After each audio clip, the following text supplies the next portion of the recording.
My title is Senior Technical Artist. The duties that involves are setting up production pathways, maintaining those production pathways, and then specifically on the technical end, we use a lot of what we call MEL scripting, Maya Embedded Language, which is our 3D package. And we write scripts and tools and UIs and that to make certain processes as easy as possible for the artists to use. All our characters consist of simply a character hierarchy, which is his bones and his geometry and textures. And then we have a list of files elsewhere that are the animations. And we're able to look at those really quickly simply by opening each file, but it proved to be even more useful to be able to put them all in one file and look at them in sequence. So we could see how the run goes into an attack, which goes into an idle, which goes into another attack. I think we're going to see some exciting results from the animators being able to use that and see their stuff a lot more quickly. I thought I was really creative, but then I found out that I was more technical in the long run. Okay, I guess I'll come up and look at it. I think I'm pulled away every hour. Maybe I get 2 hours at my desk on a hectic day. Sometimes I don't get to my desk, which is the worst. Hey Jackie. I generally tend to know everybody's position on what they do or can and can't do, and most of the bugs that come around. So I generally just get to fix it.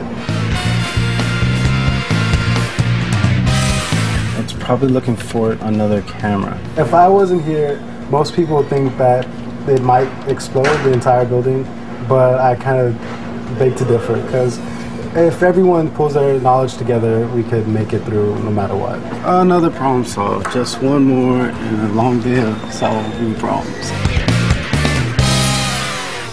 A good technical artist should definitely be creative, but the most important part is being technical.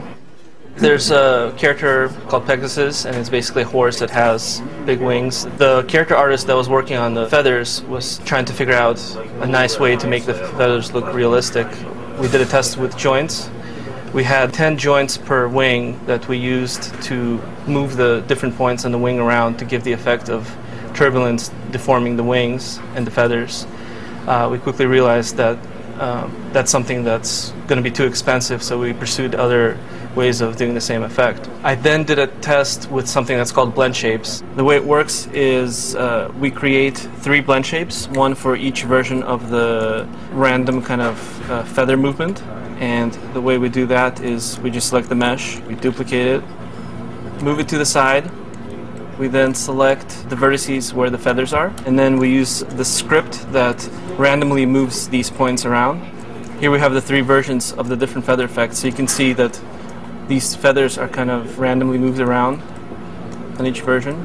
So if I move this up, you can see the points moving randomly. And in the game, when we bring it in, it looks something like this. I really enjoyed trying something new that's never been done before, at least not in our game.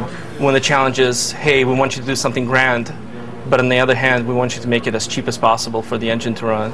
And when this worked out, it was a really good feeling, and everybody was really excited. And it added that extra oomph to the effect that, to sell it to the audience.